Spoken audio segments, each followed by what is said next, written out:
Once upon a time, the mice had a meeting to figure out how to deal with their common enemy, the cat. Some said this, and some said that. Many ideas were discussed, but the mice could not find a solution. At last, a young mouse spoke. "I have a plan! All we need to do is put a bell around the cat's neck.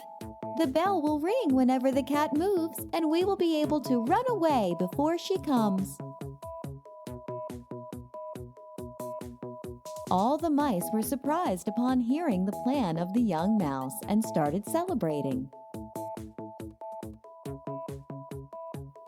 Then an old mouse rose and said, "The plan sounds very good, but tell me one thing. Who will bell the cat?" The mice looked at one another in fear. Nobody had an answer. Moral of the story? It is easy to propose impossible remedies.